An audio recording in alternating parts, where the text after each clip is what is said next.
This morning, inside the pages of this book, we get an inside look at the Trump White House by former insider Anthony Scaramucci.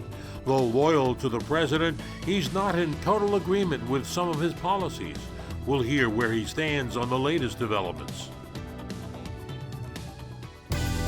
Now, from 42nd and 2nd, this is Pix 11 News Close-Up with Marvin Scott. Good morning, everyone. Initially, he supported the presidential campaigns of Barack Obama and Hillary Clinton. He spoke out against Donald Trump on TV, but later he had a change of heart and he joined the Trump campaign. Anthony Scaramucci became a trusted confidant. He rose to the pinnacle of power in the Trump White House. His role as communications director lasted a turbulent 11 days. As an insider, they call him the Mooch, he got to observe the inner workings of the West Wing. Scaramucci has now written his fourth book, this one entitled Trump, the Blue Collar President. Now back in New York, he's the founder and co-managing partner of the investment firm Skybridge Capital. So good to have you back with us. You had to bring up the Clinton-Obama stuff, huh, Marvin? That's well, just it's part of the professional journalism. Part of the fact history. Okay. No, it's all good. Yeah, all that's true. All right, it is true. So, I want to talk about your book. A lot of intriguing stuff in here, but let's talk about current events. Sure. A lot has happened in this past week. Let's begin with the president's decision to withdraw our troops from Syria. You think it's a wise move? So I'm in the, obviously, if you look at all the media punditry and the armchair military strategists, they're against it. I'm actually for it. I think that the president's making the right decision because we've had a period of military expansionism since 9/11 with mixed results. And you can't be everywhere. And we're draining the U.S. Treasury to the tune of $1 trillion a year in terms of our debt. And I think we have to start picking and choosing now where our fights are going to be. And while I recognize that we have threats over there and we need to stabilize the region and reduce the potentiality of terrorist events here in the United States, it's not clear to me that Syria is a winning solution for the Americans to have presence there. But doesn't this help and bring back the potential of bringing ISIS back and helping the Bashar government? So obviously the president doesn't think that. The president's of the opinion that ISIS has been decimated. I think one of the issues that we have to be worried about is that our allies, who have been great allies of ours, the Kurds, the Syrian Kurds, we don't want them subjected to violence from the Turks or from the Alawite tribe or the Assad army. Having said that, American presence in Syria, it's not clear that it's adding any additional stability there. People are not going to like me saying this. Assad is basically going to be in power. I think the Israelis and Prime Minister Netanyahu have accepted that. And so that fight's continuing, but it's not clear that the Americans are helping in the area. And so all of this nonsense about him kowtowing to President Putin or doing something that's knock-kneed or cowardly is really a bunch of nonsense. What this is about is strategic deployment of troops. And what I tell people, let me tell you something, if these congressmen and women, every single one of them had men or women, children that were in our armed forces, I think a lot of the policies would be different than the ones that we're currently promulgating. Do you feel the same, have the same sentiment about a drawback from Afghanistan? So in the situation of Afghanistan, I've been to Afghanistan, and I know you've been to Afghanistan. I think anybody that goes to Afghanistan recognizes that the United States needs to have a presence in Afghanistan because of the embedded terrorist training activity that still takes place in Afghanistan. And so the question is, how big should those troops be? And so when I was there, they were at 9,800. The president moved it to 14,000. Now the call is to be at 7,000. My personal belief is that 7,000 is you're at the threshold number where you really don't want to go below it. But here's the facts of the situation. We have a crumbling infrastructure in the United States. We have an uneven, arguably failing educational system, K through 12.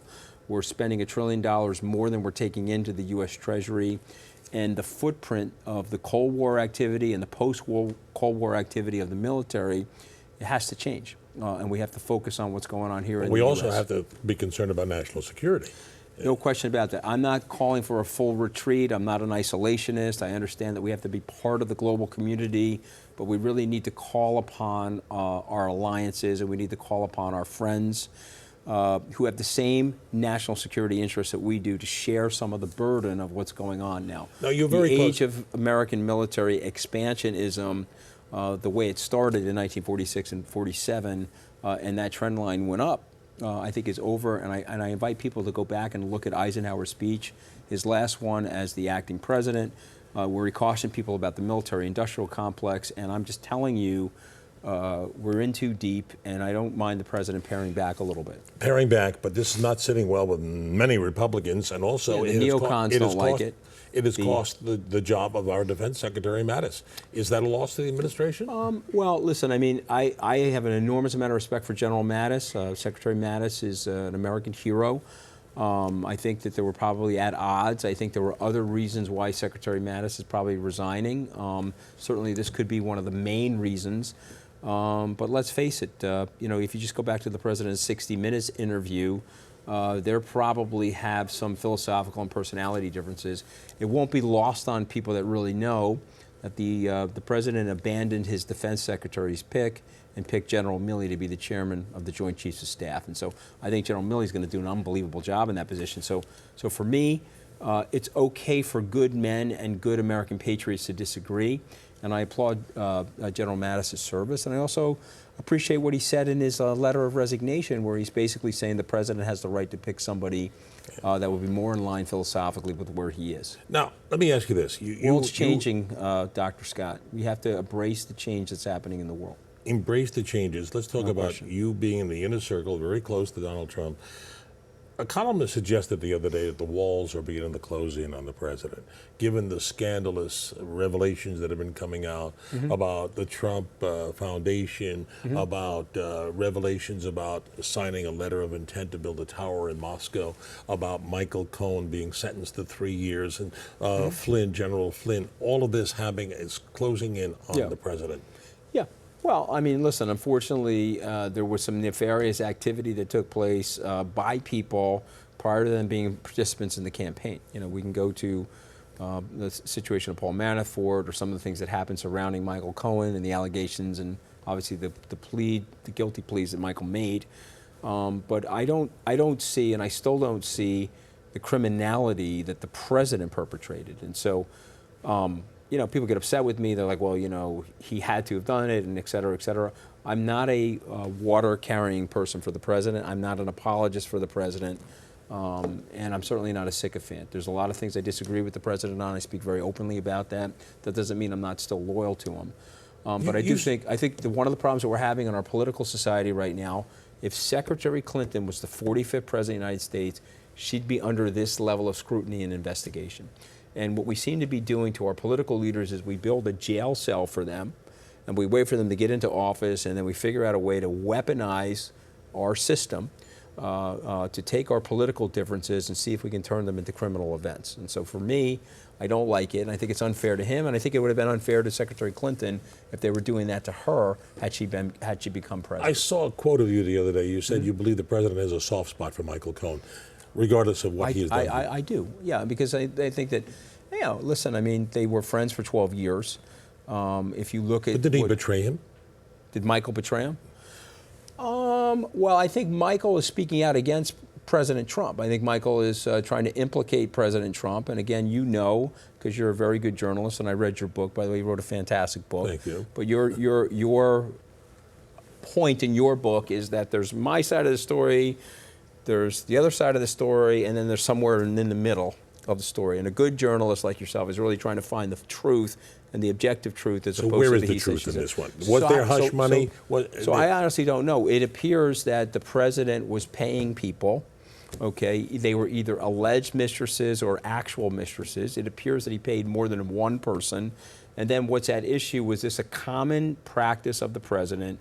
Did this date back into his personal history and go on a relatively frequent cadence? And if the answer to that question is that it did, well, then it probably is a personal matter and less of a campaign strategy. And so that's going to be at what odds? His adversaries will say that he was trying to subvert the imagery related to his campaign, and he was paying these women to suppress their news stories so that the electoral decision on the vote wouldn't be altered by those potential news stories. But I point to people the October 7th Access Hollywood tape, where there, the president Billy has Bush, right. the president has a pretty expansive and exciting life, and he has a tendency to do things that some people may not like. Exciting, but it goes beyond. But you got the Surgeon General's warning label out about the president in that Billy Bush expose.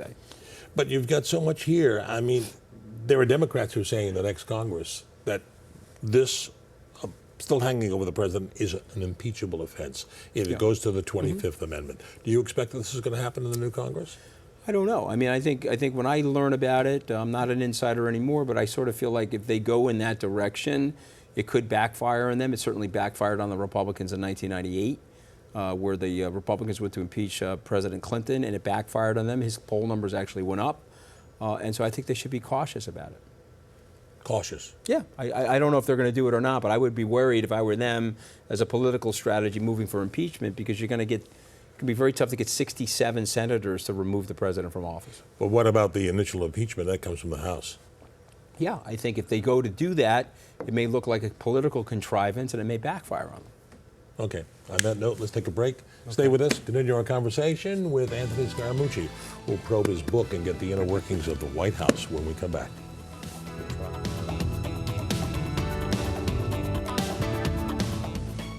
Back with former White House Communications Director Anthony Scaramucci, who's written his fourth book, Trump, the Blue Collar President. Let's get inside the White House. Did you like the book? I've scanned through it. You scanned through it? I want to get your audio version. I read your book. You see, he guilts me all the time. And so now I'm going to guilt you to read my book. Okay. Next time I come back, I'm going to quiz you on the book. I'll get the audio book. I've scanned it, though, but I learned enough. Okay. I got insight. Okay, so let's tell me give the insight to our viewers here. Okay, let's talk about Donald Trump. Yeah. Let me ask you this question. Is Donald Trump a Rubik's Cube or a puzzle? No, he's a Rubik's Cube. He likes to play games. No question. Yeah, he's a gamester. He likes, a lot of the stuff he does is an act. And I think he sometimes finds it amusing that people can't figure out or realize what an act he's perpetrating. So I think it's, I think he's more of a Rubik's Cube. So what's it like behind closed doors with It was Donald a lot Trump? of fun. I enjoyed my time with the president. I enjoyed hanging out with him as a person. I genuinely like the president. This is not a political thing for me as much as it is. This was a guy that I had a good time with and enjoy his personality. And I know he's trying to do the best thing that he can for the American people. That's not to say that he hasn't made some mistakes and gone directionally, strategically in ways that I don't necessarily like all the time. I'm not a big, you and I have talked about this, and you've heard me talk about it ad infinitum. I'm not a big believer in the enemy of the enemy of the people is the press. I don't believe that at all. You tried to talk to him about that. I have. I referenced it in the book. I think it's very, very bad for the American people. The First Amendment, the reason it's the First Amendment of the Constitution is for a reason. We have to hold the people in power in check. We have to hold people in power accountable to their power, because what we know about people in power, they get a little headstrong and they get a little crazy. And well, why can't he it's tone super down? important for us to keep the free press. Well, why can't he tone it down? What you've tried, I'm sure others on the inner circle have tried to get him to tone it down, calling us the enemy of the people. Yeah. I don't think it's a good strategy. Why he gets angry? He gets upset at the onslaught of attacks. He would say to you, if he was sitting here, 92% of the press, according to the Harvard study, are decidedly against him. And so he feels that he has to counterattack and counterpunch, and he has to use all of his skills and his social media presence to rebut the press. And he also feels that if he can, they're demonizing him, and so if he demonizes them, he can delegitimize some of the edge that they're driving against him in the public debate. I think there's a better strategy. I think that's causing probably a 5 to 7% headwind on the president's polling numbers.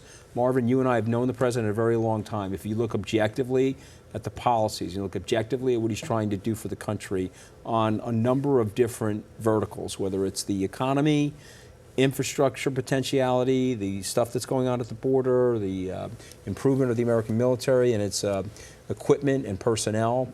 The guy's actually doing a very good job, but there's a headwind there, and some of it's related to the personality discussion around the president. I think I've seen you say before that he's told you that it's more of a distraction, these attacks on the media, and that also that is part of the problem that he has in the White House, that also there's a question about his honesty, and I think the fact checkers have found several thousand misstatements by the president since he's taken office. And so did you say? Look, people get upset with me. They get upset with me on both sides. Someone says, "Is the president lying?" Yes, the president has told mistruths. The president has told lies. But most politicians tell lies. You know the old joke, right? When is a politician lying? When their lips are moving, Marvin. That's when the politician lies. So to me, I think it's nonsense to be saying that. What the president's really doing is he likes to use these oratory devices as a distraction, okay? And he likes to get people that are left-leaning in the media very upset with him, and he likes to drive them crazy with their fact-checking and sort of the stuff. And so I think it's a distraction for everybody. I don't think it's a necessary component to the debate as much as they do. Now, you talk about Washington, make it sound like it's a cesspool when you're dealing with politically. Yeah, it's a terrible place. I mean, the American people hate Washington, and I don't mean just the residents in Washington, but I'm talking about the politicians. They hate them. And why do they hate them? Because they're very self-interested and they're very dishonest. They're very ruthless. A lot more to talk about. Let's take a break. Okay. We'll be right back with Anthony Scaramucci.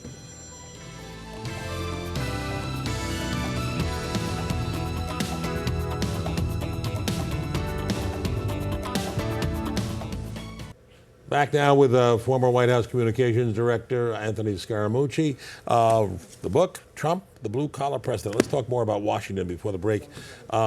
I heard you once say, think of the worst person you know, and that's the best person in Washington. Yeah, the worst person that you ever met in your life is like the vicar of morality in Washington. I mean, these are horrific people. I've never met people like this, and I'll just take you back to what the president said a month ago in his interview on 60 Minutes. He said he thought that the real estate people in New York, that those developers were a bunch of killers, but he learns that now they're babies compared to the people in Washington. And so these people have no morals.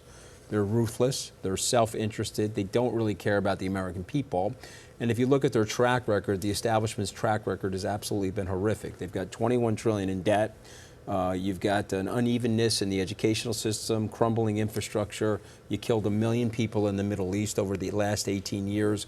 You wounded 60,000 servicemen and women. 6,000 servicemen and women have died, and you're losing 22 a day to post-traumatic stress disorder. So if you think these people are doing a good job, Marvin, or they're good people, they're not. Okay, and so I got an 11-day PhD on what they're like, and so I write about it in the book. I'm like the average American that disliked Washington and didn't think they were doing a good job, but now I know it's way worse than I thought it was. If the president called you back, would you go? Well, my wife says I would because she says I'm stupid and crazy, and so she says I would definitely go back. Okay, but I don't think I would because, you know, it's not for me. I'm not going to be in that zero-sum cesspool lying and backstabbing people. It's just not what I want to do. Okay, I've always tried to create win-win situations in my business life and in my friendships. And in Washington, what Harry Truman said 70 or 80 years ago is true. If you want a friend, buy a dog in Washington. You write here, and let me quote from your book. The town is like the writers from Game of Thrones joined the writers from the Hunger Games and Veep to write an episode of House of Cards, and you add it's not a matter of if you're going to get it blank, it's a matter of when. Yeah, well, that's exactly what it's like there. These are horrific people. Well, the American people know. The reason why this man won the presidency is that the American people know that these people are not there to serve their own interests. The vacuum of advocacy as it related to support and policy for blue-collar families in Washington was non-existent because those blue-collar people disaffected, they stopped voting, and so both the left and right ignored them. It took President Trump to come back into the system and energize those people and get them back on the voting rolls. And so their attitude is, these Washington people are not for me. They only care about themselves. You know, these guys can insider trade there. So they can look at a bill and say, okay, that bill's going to be good for these companies. They go out and buy those companies in their personal account before the bill passes. It's a disgusting thing, Marvin. You know it and I know it. And now the American people are onto it. The picture you paint is one of a game. It's entertainment. And talk about that. Well, the picture I paint is that it's a business model that Lucifer himself would have designed. It's a business model that's filled with self-interest, backstabbing, snitching, opposition research, and they do it to each other. You know, and it's disgusting. Does this president contribute to that atmosphere, that environment? Well, I think what the president has done is he's fought back. I think he doesn't like what's happening to him, so he fights back very, very aggressively. And so they don't like him. Let's start out with the fact that they did not think he was going to win. And so when he won, well, I think most of us in the campaign were like, we're down 4 in the polls, we're probably not going to win. So people are going to tell you that we thought we were going to win. That's BS. Even the president himself was like, okay, we might not win. We put everything on the field. We took all the gas out of the tank, but it wasn't clear that we were going to win. But we won. And so the fact that we won upset all of these mainstream media people and upset most of the Washington establishment. Let's talk honestly about the president. The Republican establishment did not want him to have the nomination. He hijacked the nomination from them. He then reached into the Democratic Party and pulled their traditional base, those blue-collar workers, and moved them over to him. So they hate him on both sides, Marvin. Okay, so at the end of the day, the fact that he won is an embarrassment to them, and so they're going to try to bury him every single day. Did the Russians help him? I don't think so, no. How could the Russians have really helped him? Even if they were on these social media accounts and they were doing the various nefarious things they're doing on social media, do you really think it moved the needle that significantly to help him? Do you think the Mueller investigation is going to come up with anything? You know, I don't as it relates to the president. I'm sure that there will be activity that is unsavory. I'm sure there'll be some damning information in the Mueller investigation. My former law school professor, Alan Dershowitz, said that some of the stuff will likely be very personally damaging to the president's reputation. But will it be criminality? Will it be a cause for impeachment and a removal from office? I actually don't think so. You don't think the Michael Cohen and the hush money business is going to come back and impact the president? No, listen, that might. I'm not here. I don't know enough, and that's what I was talking about with you as it relates to journalism. Is the he said, she said, and then somewhere in the middle are the facts. And so, if the president is implicated in criminal event, that could be a significant situation. I don't know if he is or he isn't. I want to give him the benefit of the doubt, as I think most people should, because we've had in our country a presumption of innocence, particularly as it relates to criminality. There's something I found very intriguing in the book. It goes to the very beginning when Donald Trump announced his candidacy for president at the Trump Tower here in New York. Mm-hmm. We all saw it, and a lot of people were supporting him, waving and wearing Trump T-shirts. Right. And we thought there was a large crowd of supporters, but actually that was engineered, wasn't it? Yeah, I think some of those people were Trump employees. Most some of them? those people were, paid entertainers that came and attended the event. Corey was pretty open about it in his book. I think when the campaign got started, it was a drop, or it was a tiny pebble in a pond, and then once it started rippling, then a real movement took place. Now, a couple of friends of yours in the White House are moved on. Yeah. Chief of Staff Kelly is leaving. Yeah, he's like one of my best friends, Marvin. Chief Priebus? of Staff Kelly. Yeah, right. He was like the epitome. And Steve Bannon. So talk a little bit about that. Those two were like the epitome of what's worse. Kelly about fired Washington. you. Yeah, John Kelly fired me, but let me tell you something about Kelly. I admire his service in the Marine Corps. I admire the fact that he spent 40 years serving his country. I just, didn't really know the guy. I didn't think it was appropriate for him to fire me the way he fired me. In fact, I think it also paved the way for him to get fired, because you can't run a civilian organization like that with that sort of militant tactic and that sort of intimidation. There was no reason to fire me the way he fired me after the contributions that I had made to the campaign and my loyalty to the president. But, c'est la vie. Wish him well. It's no big deal. I'm not taking it personally. I'm like Mayhem from the Allstate commercial, Marvin. I've already recovered from it. It's all good. So let me ask you about this.